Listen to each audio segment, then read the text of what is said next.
Abraão é considerado um dos patriarcas do povo hebreu e é uma figura central do judaísmo, cristianismo. De acordo com a tradição bíblica, ele nasceu em Ur, na Caldeia, atual Iraque, por volta de 2000 a.C. Seu nome original era Abrão, mas Deus mudou seu nome para Abraão, que significa pai de muitas nações, depois de fazer uma aliança com ele. Deus chamou Abraão para sair de sua terra natal e ir para a terra que ele lhe mostraria. Abraão obedeceu e viajou com sua esposa Sara e sobrinhos para Canaã, onde Deus prometeu que sua descendência seria tão numerosa quanto as estrelas no céu. Abraão teve seu primeiro filho, Ismael, com sua serva egípcia, Agar. Mais tarde, ele e Sara tiveram seu filho Isaque, que seria o herdeiro das promessas de Deus. Deus testou a fé de Abraão pedindo-lhe que sacrificasse seu filho Isaque como um sacrifício.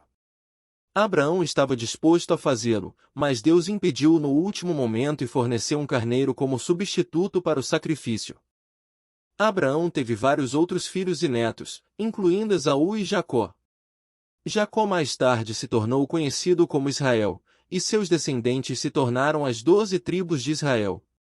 Abraão é lembrado como um modelo de fé e obediência a Deus, e é considerado o pai da fé em muitas religiões. Sua história é contada em Gênesis, o primeiro livro da Bíblia. Depois da morte de Sara, Abraão casou-se com Quetura e teve mais filhos.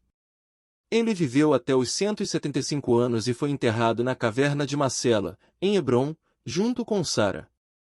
Os descendentes de Abraão, Isaque e Jacó, foram escravizados no Egito por muitos anos, mas Deus os libertou sob a liderança de Moisés, e eles finalmente chegaram à terra de Canaã, a terra prometida por Deus a Abraão. Ao longo da história bíblica, Abraão é frequentemente mencionado como um exemplo de fé e obediência. O autor da carta aos Hebreus, no Novo Testamento, descreve Abraão como o pai de todos os que creem, Hebreus capítulo 11, versículo 8, e destaca sua disposição de obedecer a Deus, mesmo quando isso envolvia sacrifício e incerteza. Além disso, o apóstolo Paulo usa a história de Abraão para explicar a importância da fé em Jesus Cristo.